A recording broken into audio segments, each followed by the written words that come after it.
ہماری صبح زندہ ہے، ہماری شام زندہ ہے، ہماری صبح زندہ ہے، ہماری شام زندہ ہے، ہماری دل کی تختی پہ نبی کا نام زندہ ہے۔ اہل سنت پر فضل باری ہے، اہل سنت پر فضل باری ہے، غوث و خواجہ کا فیض جاری ہے۔ ناؤ کشتی کی چھوڑ دی ہم نے، ناؤ کشتی کی، ناؤ کاغذ کی چھوڑ دی میں نے، اب سمندر کی ذمہ داری ہے۔ اب میں اس سادے سے شعر کے ساتھ بڑے ادب سے دعوت خطاب دینے جا رہا ہوں حضور مفکر اسلام کے واعظانہ، مفکرانہ، مدبرانہ اور بڑے ہی مشفقانہ خطاب سن کے انشاءاللہ محظوظ ہوں گے، اور ڈھیر ساری برکتیں ہم ان کو دیکھتے ہوئے بھی اور سنتے ہوئے بھی آج حاصل کریں گے انشاءاللہ۔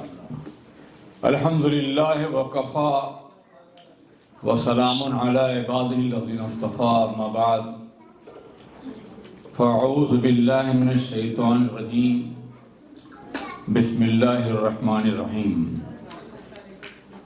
ان اللہ وملائکتہ یصلون علی النبی یا ایہا الذین آمنوا صلوا علیہ وسلموا تسلیما۔ اللہم صل علی سیدنا مولانا معدن الجود والکرم وعلی الکرام اجمعین۔ یا ایہا الذین آمنوا قوا انفسکم واہلیکم نارا وقودها الناس والحجارہ، صدق اللہ العلی العظیم۔ علماء ملت اسلامیہ، قابل احترام بزرگوں، عزیز بچوں،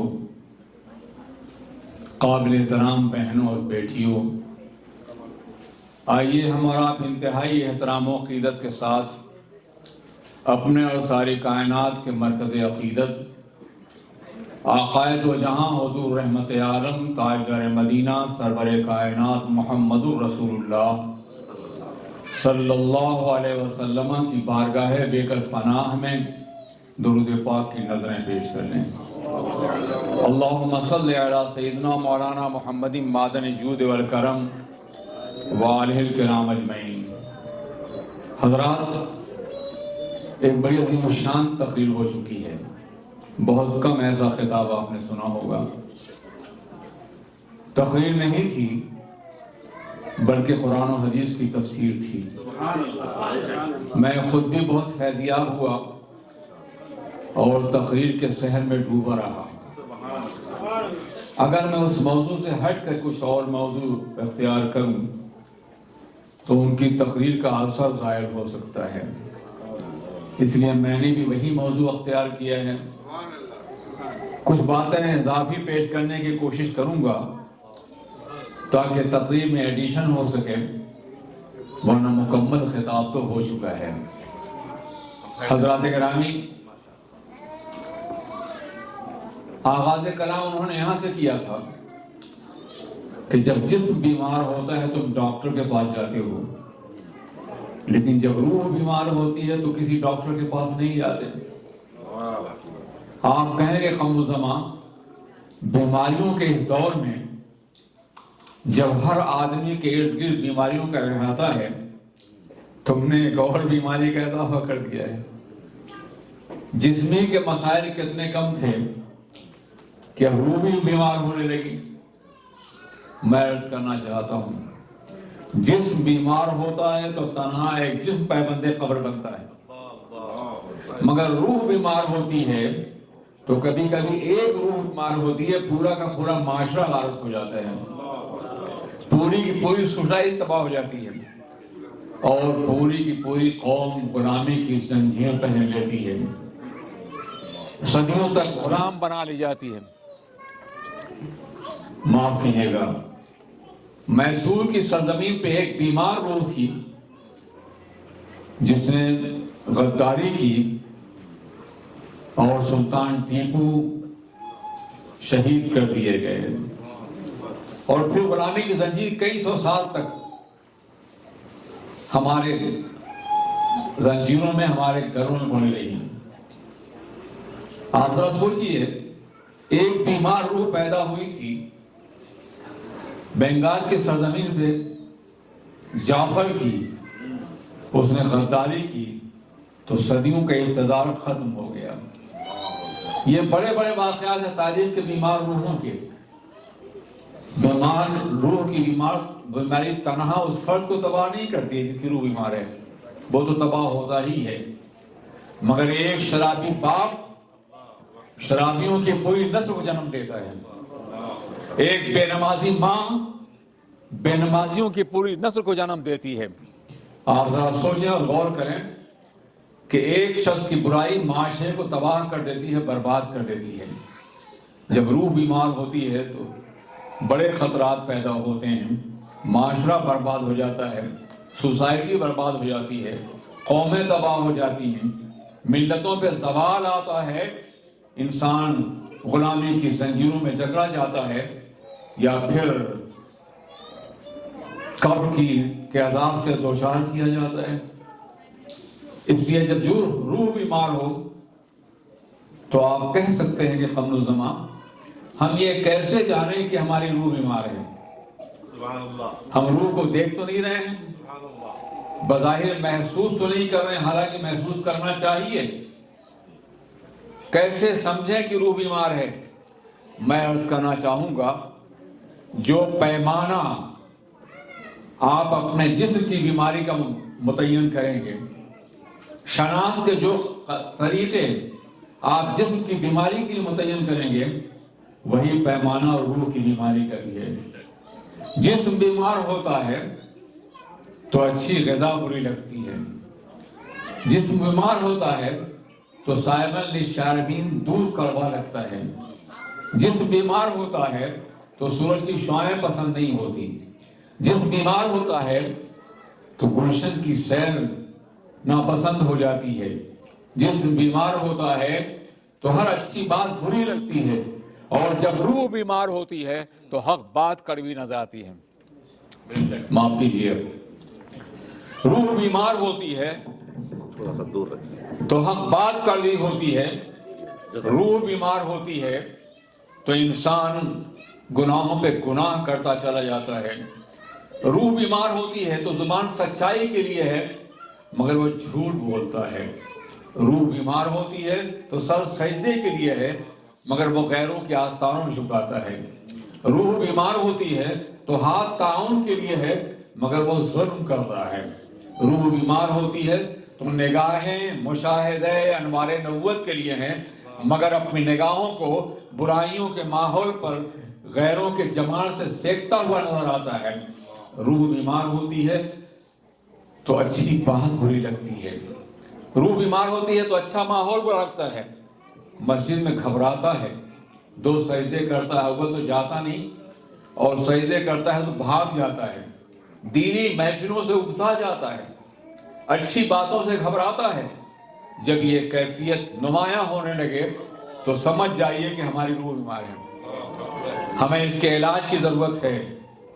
آپ کہو گے قمر الزمان جب جسم بیمار ہوتا ہے تو گھر سے باہر قدم نکالتے ہی ڈاکٹر مل جاتے ہیں جو ہمارا علاج کرتے ہیں، اگرچہ وہ ہماری نبض سے پہلے مرض سے پہلے ہماری جیب دیکھتے ہیں، ہمارا انشورنس دیکھتے ہیں، اس کے بعد علاج شروع کرتے ہیں۔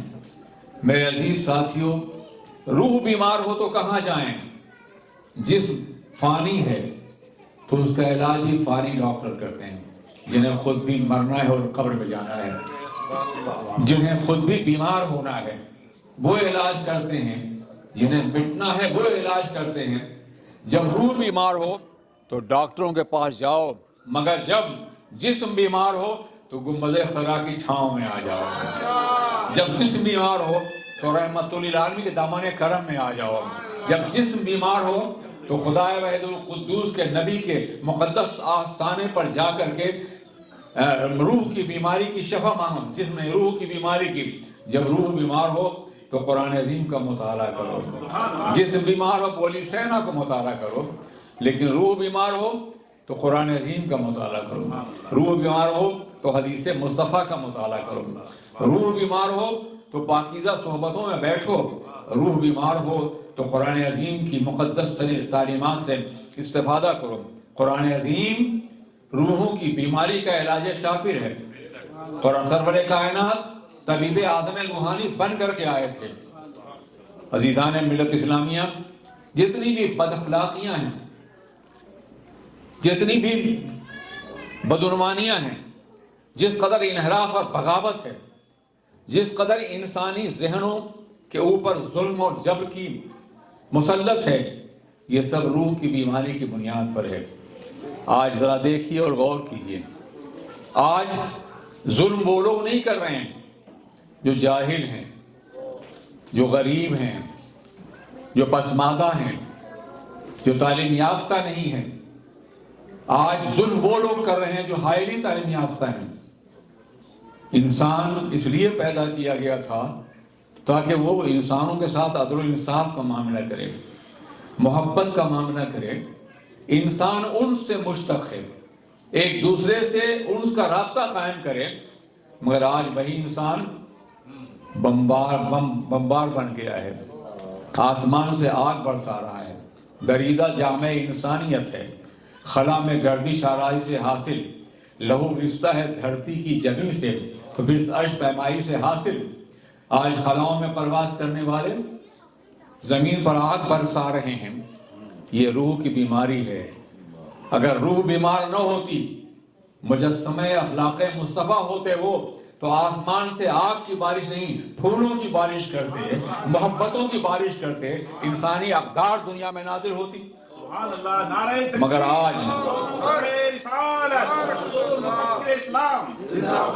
مگر آج روحوں کی بیماری نے دنیا کو تباہی کے دہانے میں پہنچا دیا ہے۔ یہ دردناک صورتحال انتہائی خطرناک ہے۔ اس لیے آج اسلامی تعلیمات کی ضرورت صرف ہم کو نہیں ہے بلکہ پوری دنیا کو ہے۔ ہمیں ایسے افراد پیدا کرنے ہوں گے، ایسے مبلغین پیدا کرنے ہوں گے، ایسے دعوت دہندہ پیدا کرنے ہوں گے، ایسے پریچر پیدا کرنے ہوں گے جو قرآن پاک کی تعلیم کو پوری انسانیت تک پہنچا سکیں۔ اور یہ کام درسگاہوں سے ہوگا، یہ کام مسجدوں سے ہوگا، یہ کام علماء کے ذریعے سے ہوگا۔ آج آپ ذرا سوچیں، میں یقین کرتا ہوں کہ یہ آج کوئی کنسرٹ ہوتا ہے، یہاں ناچ اور رنگ کا پروگرام ہوتا تو وہ طبقہ آتا جو ہزاروں ڈالر اٹھا رہا ہوتا، لیکن دین کا معاملہ ہے۔ وہ عالم جس نے 10 سال تک قرآن و حدیث کی تعلیم حاصل کی ہے، اسے آپ کے سامنے ہاتھ پھیلانا پڑتا ہے، مگر اپنے لیے نہیں، نبی کے دین کے لیے، رسول اللہ کے نظام کے لیے، شریعت مصطفیٰ کے قیام کے لیے، آپ کے بچوں کو بچانے کے لیے، آپ کے مستقبل کو محفوظ کرنے کے لیے، آپ کو جہنم کے دہتے ہوئے شعلوں سے بچا لیے۔ جسم بیمار ہو تو ڈاکٹر کے پاس جائیے، مگر روح بیمار ہو تو نبی کے آستانے پہ آنا پڑے گا، سرور کائنات کی بارگاہ میں آنا پڑے گا۔ پتہ چلا کہ دنیا بھر کے ہمارے رشتے، باپ کا رشتہ ہو، ماں کا رشتہ ہو، دوست کا رشتہ ہو، یہ سارے رشتے جسمانی رشتے ہیں، اور نبی سے ہمارا تعلق روح کا تعلق ہے۔ یہی وجہ ہے کہ جب روح بے چین ہوتی ہے، جب روح کو ضرورت پڑتی ہے، جب روح تڑپتی ہے، تو نبی سہارا دیتے ہیں۔ آپ نے کسی مرنے والے کو دیکھا ہوگا، موت کا چہرہ کتنا بھیانک ہوتا ہے، کس قدر لرزا دینے والا ہوتا ہے، جسم اکڑ جاتا ہے، صورت بدل جاتی ہے۔ کون ہوتا ہے برے وقت کی حالت کا شریک، مرتے وقت آنکھوں کو دیکھا ہے پھر جاتی ہیں۔ سارے رشتے موجود ہوتے ہیں۔ ایک باپ بھی موجود ہوتا ہے جس نے بیٹے کی پیشانی پہ غم کی لکیر نہیں دیکھی تھی، آج موت کی سلوٹیں دیکھ رہا ہے اور کچھ نہیں کر سکتا۔ ایک ماں بھی موجود ہوتی ہے جس نے بیٹے کے چہرے پہ گرد ملال نہیں دیکھی تھی، لیکن آج موت کی سیاہی دیکھ رہی ہے اور کچھ نہیں کر سکتی۔ ایک بھائی بھی موجود ہوتا تھا کہ بھائی غمزدہ ہوتا تو اس کا دل تڑپتا تھا، آج بھائی موت کے سے ہمکنار ہے، وہ کچھ نہیں کر سکتا۔ ایک دوست موجود ہوتا ہے کہ کبھی دوست کے پیروں میں کانٹا چبھا تو اس نے کلیجے میں کھٹک محسوس کی تھی، اور آج موت کا کانٹا چبھ چکا ہے اور دوست کچھ نہیں کر سکتا۔ یہ دردناک کیفیت مرنے والے کے لیے ہوتی ہے، آپ بھی دیکھتے ہیں، ہم بھی دیکھتے ہیں، آئے دن مشاہدہ کرتے ہیں۔ ہم عبرت حاصل کرنا ہے تو نہ کریں تو اور بات ہے، مرنے والے کو بھول جائیں تو اور بات ہے، مگر ہر موت ہمیں یاد دلاتی ہے لطول ابن الموت وابن للخرابی، تم بھی موت سے قریب ہو رہے ہو اور یہ تعلیمات یقیناً ویرانے کے لیے تم کر رہے ہو۔ موت سب کو آئے گی، مگر ایسے دردناک عالم میں جب روح نکلنے والی ہوتی ہے، جسم اکڑ چکا ہوتا ہے، رشتے بے بس ہوتے ہیں، شیطان فریب دینا چاہتا ہو، وہ کہے گا کہہ دو رسول اللہ نبی نہیں ہے، کہہ دو خدا موجود نہیں ہے۔ اگر کسی ظالم نے کہہ دیا تو وہ غائب ہو جائے گا اور کہے گا میں تمہارا ایمان چھین چکا ہوں، اب تم بے ایمان مر رہے ہو۔ ایسے دردناک عالم میں رسول اللہ کا چہرہ سامنے آ جاتا ہے، گویا رسول اللہ فرما رہے ہوتے ہیں اے مرنے والے شیطان کو نہ دیکھ، مجھے دیکھ لے، تیری موت زندگی بن جائے گی۔ اے مرنے والے شیطان کو نہ دیکھ، میری طرف توجہ کر، تیری موت حیات ابدی بن جائے گی۔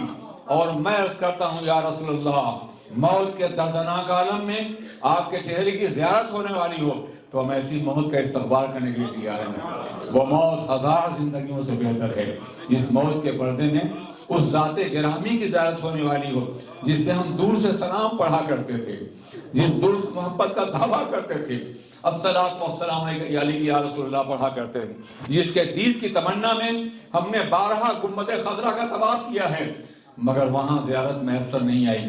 اے موت تو کتنی عظیم ہے کہ تیرے پردے میں نبی کی زیارت ہو رہی ہے۔ عزیزان ملت اسلامیہ، ہے وہی تیرے زمانے کا امام برحق جو تجھے حاضر و موجود سے بیزار کرے، موت کے آئینے میں دکھلا کے تجھے چہرے دوست زندگی اور بھی تیرے لیے دشوار کرے۔ جو موت کو زندگی بنا دے وہ نبی کی محبت ہے، جو موت کو حیات ابدی میں تبدیل کر دے وہ سرکار کی زیارت ہے، جو موت کو زندگی کے اعلیٰ ترین قدروں سے نواز دے وہ سرور کائنات کی محبت ہے۔ کیا ان کو چھوڑ کے کسی اور آستان پہ جاؤ گے؟ کیا ان سے شفا طلب نہیں کرو گے؟ کیا ان کے نظام کو نہیں اپناؤ گے؟ میرے عزیز ساتھیوں، آپ ایک بات کا مشاہدہ کرتے ہوں گے، کبھی کبھی ایک مرنے والا کہتا ہے یہ میرے دادا آ گئے ہیں، یہ میری ماں میرے سامنے، یہ میرا بھائی میرے سامنے ہے۔ مرنے والا اس وقت یہ کہتا ہے، وہ لوگوں کو محسوس نہیں کرتا مگر یہ کہتا ہے، کیوں کہتا ہے؟ جن سے محبت ہوتی ہے انہیں دیکھ رہا ہوتا ہے۔ اگر ہمیں رسول پاک سے محبت ہوگی، سرور کائنات سے محبت ہوگی تو دنیا والے نظر آئیں یا نہ نظر آئیں، رسول پاک کی زیارت یقیناً ہوگی، مگر یہ کب ہوگا یہ جاننا ضروری ہے۔ صرف محبت کا دعویٰ کرنے سے یہ بات نہیں ہوگی، رسول اللہ کے نظام حیات اور آئین کرم کو قبول کرنے سے یہ بات ہوگی۔ آپ ذرا سوچئے، دل ایک گھر ہے، گھر خالی ہوگا تو شیطان بیٹھ جائے گا، گھر کو آپ نے آباد کر دیا تو شیطان کو گھسنے کی گنجائش نہیں ہوگی۔ عزیزان ملت اسلامیہ، اپنے دل میں رسول پاک کی محبت پیدا کر لیجئے، کبھی بھی شیطان داخل نہیں ہو سکے گا۔ اور اس کے لیے ضروری ہے کہ اپنے بچوں کو شروع ہی سے اسلامی تعلیمات دکھوائیے، رسول پاک کی محبت ان کے قلب کے اندر پیدا کیے، ایسی محفلوں میں لے جائیے جہاں محبت رسول کی باتیں ہوں، جہاں نعت رسول کی باتیں ہوں، جہاں ذکر رسول کی باتیں ہوں، جہاں سیرت رسول صلی اللہ علیہ وسلم کی باتیں ہوں، وہاں لے جائیے تاکہ بچپنے میں ان کے دل میں رسول پاک کی محبت پیدا ہو جائے، اور جب محبت پیدا ہوگی تو شیطان نہیں داخل ہو سکے گا۔ لیکن اگر آپ نے یہ نہیں کیا تو شیطان وہاں اپنا گھر بنا لے گا۔ آقا دو جہاں حضور سید عالم سرور کائنات نے فرمایا تھا، ان شیطان یجری فی الانسان مجری الدم، شیطان جس میں انسانی میں اس طرح دوڑتا ہے جیسے خون دوڑتا ہے۔ خون کا پمپنگ اسٹیشن دل ہے، یہاں سے دل خون پمپ کرتا ہے پورے وجود کے اندر، اور خیالات و افکار اور برے خیالات کا مرکز بھی دل ہی ہے۔ شیطان یہاں سے برے وسوسے، برے خیالات، بری تمنائیں یہ پورے جسم منتقل کرتا ہے۔ تو ہمارا دل مرکز حیات جسمانی بھی ہے اور مرکز حیات روحانی بھی ہے۔ اگر ہم اپنے دل میں اپنے نبی کی محبت پیدا کر لیں، سرور کائنات کی شریعت مطہرہ سے ہمارا تعلق ہو جائے، قرآن عظیم ہمارے دل کے آئینے میں باضابطہ منقش ہو جائے، تو اللہ یہاں شیطان داخل نہیں ہوگا، لیکن اگر ہم نے اپنے کو دین سے دور رکھا تو ہمارا دل شیطان کا گھر بن جائے گا۔ یہ ہمیں شہوت کی طرف، ہمیں برائی کی طرف، ہمیں گناہ کی طرف، بد کرداری کی طرف، خطاؤں کی طرف لے جائے گا، اور اس وقت تک لے جاتا رہے گا جب تک موت کی ہچکی نہ آ جائے اور ہم قبر کے میں پیبند نہ ہو جائیں۔ میرے عزیز ساتھیو، یہی وجہ ہے کہ بڑی اہمیت دی گئی ہے دل کو، بڑی اہمیت دی گئی۔ دل کی اصلاح روح کی اصلاح ہے، قلب کی اصلاح روح کی اصلاح ہے۔ دل مرکز روح بھی ہے، روحانیت کا مرکز ہے۔ اس کے سنوارنے کے لیے ضروری ہے کہ اسے آراستہ کیا جائے۔ آپ صوفیاء کرام کی زندگی دیکھیے، سرور کائنات محمد الرسول اللہ کے فرامین مقدسہ کو دیکھیے، الا وفی الجسد مضغۃ، آگاہ ہو جاؤ کہ جسم میں چھوٹا سا ٹکڑا ہے جسے دل کہتے ہیں، جب وہ سمجھ جائے پورا جسم سمجھ جاتا ہے، اور وہ بگڑ جائے تو پورا جسم بگڑ جاتا ہے۔ دل اگر سمجھ جائے تو ہاتھ اور پیر سب کچھ سمجھ جاتے ہیں، پوری زندگی سمجھ جاتی ہے۔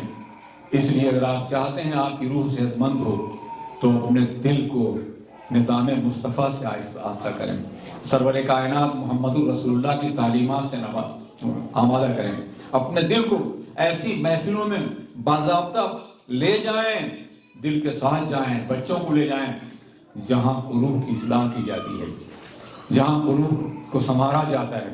میرے عزیز ساتھیو، قرآن عظیم کی تعلیم دیں۔ قرآن عظیم تزکیہ روح کے لیے بے پناہ اہم ہے۔ حضور سرور کائنات محمد الرسول اللہ صلی اللہ علیہ وسلم تشریف آوری کا بنیادی مقصد تزکیہ نفس تھا اور تعلیم قرآن تھا، دونوں ساتھ ساتھ فرمایا گیا ہے کہ محبوب تو قرآن پاک کی تعلیم دو گے اور نفس کا تزکیہ کرو گے، اور مدرسوں میں قرآن کی تعلیم دی جاتی ہے، رسول پاک کے لائے ہوئے مقدس نظام کی تعلیم دی جاتی ہے، اس آئین کی تعلیم دی جاتی ہے جس سے بہتر کوئی آئین نہیں ہو سکتا، اس نظام اخلاق کی تعلیم جاتی ہے جس سے بہتر کوئی اخلاق نہیں ہو سکتا ہے، اس نظام انسانی کی تعلیم جاتی ہے جس سے بہتر کوئی نظام نہیں ہو سکتا ہے۔ یہ مدرسے کرتے ہیں، ان کی اہمیت کو کم نہ محسوس کریں۔ میں آپ کو بتاؤں، مجھے یاد ہے کہ پاکستان کی سرزمین پہ ایک بہت بڑا جلسہ ہوا تھا، بہت بڑے سرمایہ داروں کا، پڑھے لکھے لوگوں کا، تعلیم یافتہ تعلیم یافتہ اور ترقی یافتہ لوگوں کا۔ ایک شخص نے یہ اہتمام کیا تھا اور مجھے بلایا تھا۔ میں نے تعلیم کے موضوع پہ گفتگو کی، سوالات کھڑے ہوئے۔ علماء کو سائنس نہیں آتی ہے، علماء کو انگلش نہیں آتی ہے، علماء قیادت نہیں کر سکتے ہیں، علماء یہ نہیں کر سکتے ہیں، علماء وہ نہیں کر سکتے، سارے کے سارے سیکولر ذہن کے دانشور بیٹھے ہوئے تھے۔ میں نے کہا جتنے سوالات کرنے ہو کر لو، میں اب جواب دیتا ہوں۔ سوالات لکھتا ہے، میں نے کہا تم علماء پہ الزام دے رہو، یہ دراصل تمہارا جرم ہے، اپنے جرم کو ہمارے سر پہ نہ ڈالو۔ میں یہ کہیں تم اٹھاؤ، یہاں 400 لوگ بیٹھے ہوئے ہیں، تم میں ڈاکٹر بھی ہیں، انجینئر بھی ہیں، بیرسٹر بھی ہیں، سیاستداں بھی ہیں، رائٹر بھی ہیں، صحافی بھی ہیں، ہاتھ اٹھاؤ کہ تم میں کوئی بچہ، تمہارے گھر میں تمہارا کوئی بچہ عالمی حافظ ہو رہا ہے۔ ہاتھ اٹھاؤ، سناٹا۔ ہاتھ اٹھاؤ تم اسلامی ملک میں ہو، ہاتھ اٹھاؤ تم میں کا کوئی بچہ حافظی عالم ہو رہا ہے۔ میں نے کہا جرم تمہارا ہے، تم نے دین کے علم کو، رسول اللہ کے علم کو غریبوں کے حوالے کر دیا ہے، فاقہ کشوں کے حوالے کر دیا ہے۔ علماء چندہ بھی کرتے ہیں، بچوں کو پڑھاتے بھی ہیں، یہ کوئی کم احسان ہے؟ 300 سال سے بر صغیر کی زمین پر مغلوں کے زوال کے بعد سے ہماری کوئی حکومت نہیں ہے، ہمارے مدرسوں کو کوئی سہارا دینے والا نہیں ہے۔ یہ علماء چندہ بھی کرتے ہیں، فاقہ بھی کرتے ہیں، تکلیف برداشت کرتے ہیں، اور تمہارے بچوں کو پڑھاتے ہیں، ان کا ایمان بچاتے ہیں اور عقیدہ بچاتے ہیں۔ آج تمہاری پیشانیوں میں جو سجدہ ہے یہ علماء کا صدقہ ہے۔ آج تمہارا جنازہ پڑھایا جاتا ہے علماء کی بنیاد پر۔ آج تمہارا نکاح ہوتا ہے تو علماء کی بنیاد پر۔ آج مسجدوں میں اذان آ رہی ہے تو انہی علماء کی بنیاد پر۔ یہ نہ ہوتے تو دین ختم ہو گیا ہوتا۔ اس کا اندازہ کرنا ہو تو ان ملکوں کو دیکھو جہاں کمیونزم کے تحت سے مدارس ختم کیے گئے، ازبکستان ہے، تاجکستان ہے، قازقستان ہے، سمرقند و بخارا ہے، یورپ کی سرزمین ہے، یوگوسلاویہ کی سرزمین ہے، بلغاریہ کی سرزمین ہے۔ آپ ذرا سوچو، مدرسے ختم ہوئے، مسجدیں ختم ہوئی، اسلام ختم ہو گیا۔ اس لیے احسان مانو علماء کا، اگر یہ مدرسے نہیں رہے، یہ مسجدیں نہیں، تو اسلام نہیں رہے گا حضرات۔ وہ تو اسلامی ملک تھے جہاں بخاری پیدا ہوئے، جہاں امام ترمذی نے جنم لیا، لیکن یہ اسلامی ملک تو نہیں ہے تاریخی اعتبار سے۔ اگر یہاں تم نے اپنے بچوں کو دین نہیں پڑھایا، مسجدیں نہیں بنائیں، علماء کے حوالے نہیں کیا، تو یہاں تمہارے بچوں کو بچانے والا کوئی بھی نہیں رہے گا۔ ایک روز ذرا تنہائی میں سوچو، غور کرو کہ تم نے کیا کمایا ہے اور کیا خسارہ کیا ہے، تم نے یہاں کیا حاصل کیا اور کیا نقصان کیا ہے۔ کارپیٹ کے چند پیسز، بریڈ کے چند ٹکڑوں پر تم نے اپنے بچوں کی زندگی، ان کا مستقبل، ان کا دین، ان کی اخلاقی قدریں سب تباہ کر دی ہیں۔ یہ وہ نقصان ہے جو تم یہاں اٹھا رہے ہو، اس کا اندازہ آپ کو نہیں ہوگا۔ میرے عزیز ساتھیوں، آپ امریکہ میں رہتے ہیں، امریکہ میں اگر آپ نے دین کا کام کیا اور یہاں دینی نظام قائم ہوا تو یہ ملک بھی آپ سے استفادہ کرے گا، بشرطے کہ آپ کا خلق نبی کا خلق ہو، آپ کا کردار نبی کا کردار ہو، آپ کی دیانت نبی کی دیانت ہو، آپ کا انداز حیات سرور کائنات کا انداز۔ ایک روز یہ مجبور ہوں گے کہ آپ کو اختیار کریں، یہ تنگ آ چکے ہیں اپنے معاشرے سے، اپنی سوسائٹی سے، اپنے طرز زندگی سے، اپنے طرز حیات سے، یہ انتظار کر رہے ہیں کہ کوئی نظام رحمت آئے اور ہم کو بچا لے جائے، اور یہ آپ کر سکتے ہیں۔ آپ کے علاوہ کوئی نہیں کر سکتا ہے۔ اپنے بچوں کو دنیاوی تعلیم دلائیں، اس کے بغیر آپ آگے نہیں بڑھ سکتے، مگر دنیاوی تعلیم کے ساتھ دینی تعلیم بھی دکھائیں، دینی تعلیم ضروری قرار دیں۔ آپ اندازہ نہیں کر سکتے ہیں کہ جو آج بمباری کر رہے ہیں وہ جاہل لوگ نہیں ہیں، مگر اگر تم نے دینی تعلیم دے دیا بچوں کو تو یہ بھی خلاؤں میں پرواز کریں گے، مگر پھول برسائیں گے، آگ نہیں برسائیں گے۔ یہ نبی کا نظام رحمتی سے گوارا نہیں کرے گا۔ حضرات، اسلام پھیلا کیسے ہے؟ اسی طرح پھیلا ہے۔ ایک مسلمان کسی ملک میں جاتا، ایک مسلمان، تو پورا ملک مسلمان رہتا ہے، اس کے اخلاق کو دیکھ کے، اس کے طرز زندگی کو دیکھ کر کے، اس کے طرز بندگی کو دیکھ کر کے۔ آج یہاں ہم لاکھوں کی تعداد میں، اگر ہم اسلام کے سانچے میں ڈھل جائیں تو ہم اسلام کے بہترین مبلغ ہوں گے اپنے کردار کے اعتبار سے۔ لوگ قرآن پاک نہ سکیں، آپ کا کردار قرآن پاک کی مقدس تعلیمات کا نمونہ ہوگا۔ آپ اپنے کردار سے اسلام کی تبلیغ کیجیے، لیکن آپ کا یہ کردار، آپ کا یہ کیریکٹر، آپ کا اخلاق مدرسوں اور مسجدوں میں تعمیر ہوگا، گھروں میں نہیں، موبائل کے ذریعے سے نہیں، فلموں کے ذریعے سے نہیں، ٹی وی کے ذریعے سے نہیں۔ ابھی مولانا کہہ رہے تھے، ایک وقت وہ تھا کہ جب ہمارے گھروں میں بچہ اٹھتا تھا، ہم اٹھتے تھے تو باپ تلاوت کر رہا ہوتا تھا، ماں سجدے کر رہی ہوتی تھی، بہن وضو کر رہی ہوتی، مسجدوں سے اذان کی آواز آ رہی ہوتی۔ کیا یہ ماحول اپنے بچوں کو ہم دے رہے ہیں؟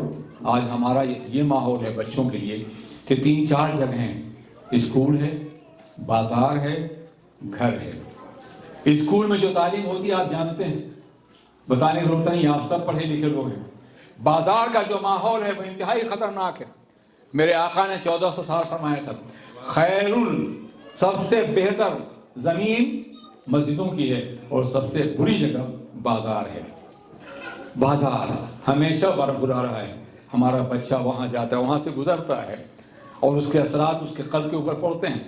ایک جگہ تھی جسے گھر کہتے ہیں، وہاں شاید اپنے کو بچا لیتا، مگر گھر بھی بازار اور اسکول سے زیادہ برا ہو چکا ہے۔ وہ گھر آتا ہے تو ماں ٹی وی دیکھ رہی ہوتی ہے، فلمیں دیکھ رہی ہوتی ہے، باپ بھی ساتھ ساتھ بیٹھا ہے، بہن بھی ساتھ ساتھ بیٹھی ہے، شام ہو جاتی ہے، اس کے بعد سو جاتا ہے، اٹھتا ہے تو پھر وہی ماحول اسے ملتا ہے، نہ نماز ہے، نہ روزہ ہے، نہ اذان ہے، نہ تقویٰ ہے، نہ پرہیزگاری ہے۔ کیا دے رہے ہیں ہم اپنے بچوں کو؟ ہر گھر کو مسجد بنا دیجیے۔ وہ مسجد جو آپ باہر بنائیں گے انشاءاللہ۔ اس موضوع پہ کبھی پھر میں آپ سے مخاطب ہوا، مسجد کے موضوع پر انشاءاللہ۔ لیکن ہر گھر کو مسجد بنا دیجئے، مسجد کا تقدس دیجئے، مسجد کی پاکیزگی دیجئے، مسجد کا کردار دے دیجئے، آپ دیکھیں گے کہ ایک انقلاب برپا ہوگا۔ لیکن اگر آپ نے ایسا نہیں کیا تو ڈوب جائیں گے۔ باپ کو کوئی نہیں پہچانے گا، ماں کو کوئی نہیں جانے گا۔ آج کا معاشرہ شکست و ریخت کا معاشرہ ہے۔ آج کے معاشرے میں خاندانی نظام ٹوٹ گیا ہے۔ آج کے معاشرے میں باپ اور بیٹے کا کوئی رشتہ باقی نہیں رہ گیا ہے۔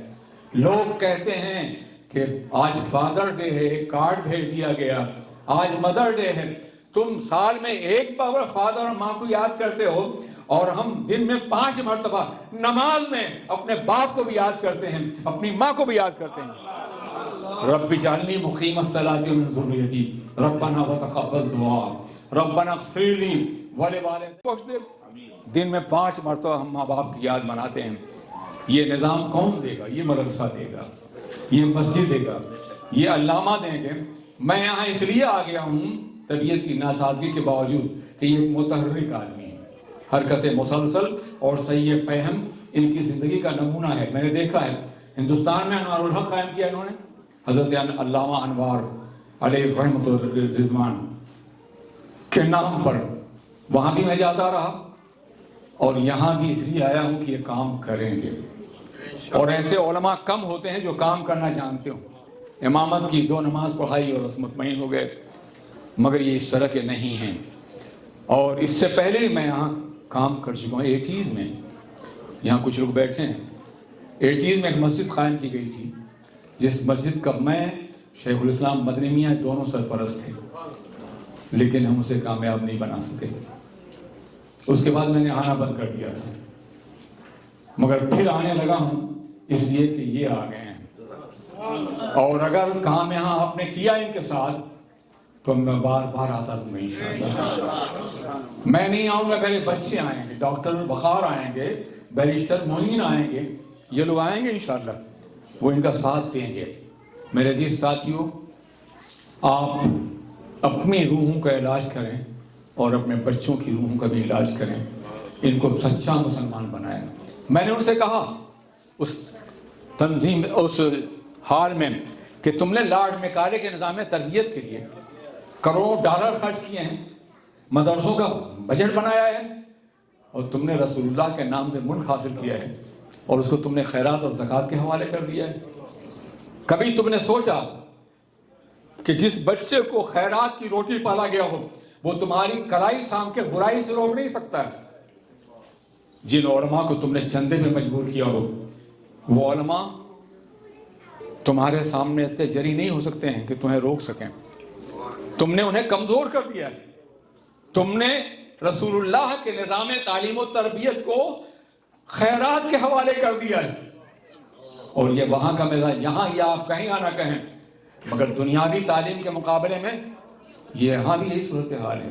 کوئی ضرورت نہیں تھی کہ علامہ ساجد اپنی تمام تر تعلیمی صلاحیتوں اور قابلیتوں کے بعد چندہ آپ سے مانگیں۔ آپ کو ان کے قدموں میں چندہ ڈھیر کر دینا چاہیے تھا۔ کیا یہ اسی لیے تو چندہ بھی مانگے اور مسجد بھی چلائے؟ کوئی بھی کام کر سکتے تھے، بہت سی صلاحیتیں ہیں ان کے اندر۔ ہر عالم اس سے بہتر ہو سکتا تھا جو آج کاروباری ہے، بزنس مین ہے، اچھا کام کر رہا ہے، لیکن اس نے رسول پاک کا نظام پڑھا ہے۔ اس کی غیرت گوارا نہیں کرتی کہ میں نے قرآن پڑھا ہے اور میں قرآن پڑھ کر کے بے وفائی کروں قرآن کے ساتھ، بدعہدی کروں اپنے رب کے ساتھ۔ قرآن شکایت کرے گا۔ قرآن اس نے پڑھا ہے۔ آج قرآن پڑھنے والے کو لوگ کمتر سمجھتے ہیں۔ میں بیرسٹر معین سے کہتا ہوں، ان جیسے ہزاروں پڑھے لکھے لوگوں سے کہتا ہوں کہ تم نے جو کتاب پڑھی ہے، سلیبس پڑھا ہے، وہ انسانوں کا بنایا ہوا ہے، اور ہمارے بچے بچوں جو قرآن پڑھ رہے ہیں وہ اللہ کا نازل کیا ہوا ہے۔ انسانوں کی تعلیم میں، انسانوں کتاب میں جو فرق ہے وہی ہمارے بچے جو مدرسوں میں پڑھتے ہیں ان کی تعلیم میں فرق ہے۔ دنیا کا بڑا سے بڑا پڑھا لکھا آدمی بھی ایک عالم کے برابر، ایک حافظ کے برابر، ایک قاری قرآن کے برابر نہیں ہو سکتا ہے۔ اس نے اللہ کی کتاب پڑھی ہے جو نازل کی گئی۔ اور آپ کو شاید معلوم نہیں، مجھے بڑی خوشی ہوئی کہ میں نے شکاگو میں بہت سے حفاظ بچے دیکھے ہیں۔ واللہ آنکھیں نم ہو گئی، یہاں بچے حافظ ہو رہے ہیں۔ کبھی آپ نے سوچا یہ حفظ کا نظام کیا ہے؟ قرآن پاک کا نظام اسلام قیامت تک کے لیے ہے، قیامت تک کے لیے، ہر دور کے لیے، ہر عصر کے لیے۔ اس لیے اللہ نے نبی کی سیرت بھی محفوظ کر دی، قرآن پاک بھی محفوظ کر دیا۔ اس کے بعد کوئی کتاب آنے والی تھی؟ خود کے بعد کوئی نبی آنے والا نہیں تھا۔ نبی کی سیرت کو محفوظ کرنے کے لیے صحابہ کرام کی جماعت 70 سے لے کے 400 سال 400 تک باضابطہ موجود رہتی تھی سرکار کی ہر ادا نقل کرنے کے لیے۔ وہ چلیں تو نقل ہو جائے، وہ بولیں تو نقل فرما دیں، تبسم فرمائیں تو نقل فرما دیں، سب کو حدیث بنا دیں۔ سینکڑوں راویان حدیث نے نبی کی زندگی نقل کی تاکہ ایک لمحہ بھی پوشیدہ رہنے پائے، تو اللہ نے ان راویوں کی زندگی محفوظ کر دی۔ دنیا میں کوئی ایسی جماعت نہیں ملے گی کہ جس کی صداقت پر، جس کی دیانت پر، جس کے ایمان پر، جس کے تقوی پر قسم کھائی جا سکے۔ وہ راویان حدیث کی جماعت ہے کہ جن کے لیے قسم کھائی جا سکتی ہے۔ یہ ہزاروں کی تعداد میں لوگ ہیں باضابطہ، انہوں نے حدیث کو محفوظ کیا۔ اور قرآن اللہ نے فرمایا انا نحن نزلنا الذکر وانا لہ لحافظون، ہم نے اور یقینا ہم ہی نے نازل کیا ہے ذکر کو اور ہم ہی اس کے حفاظ کرنے والے ہیں۔ اتنی تاکید ہے واللہ العظیم کہ علامہ جیسا عظیم عالم دین اور مفسر قرآن بھی اس کا ترجمہ ایک کے بعد نہیں کر سکتا ہے۔ انا نحن نزلنا الذکر وانا لہ، تاکید ہے انا ہم نے، نحن یقینا ہم نے، نزلنا باب تنزیل سے، اب ذکر معرفہ، وانا اور ہم، لہو تاکید کے ساتھ، لحافظون بلا شبہ حفاظ کرنے والے ہیں۔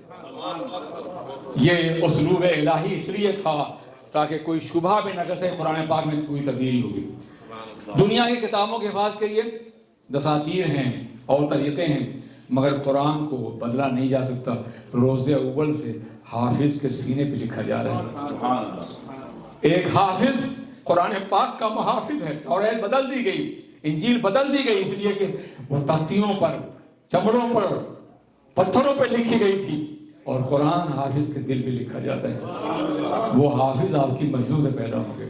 لحافظون کا کنایا بتا رہا ہے، اشارت النص، کہ اللہ حافظوں کے ذریعے سے یقیناً قرآن پاک کو بچا رکھے گا۔ قرآن کی تعلیم دیجیے۔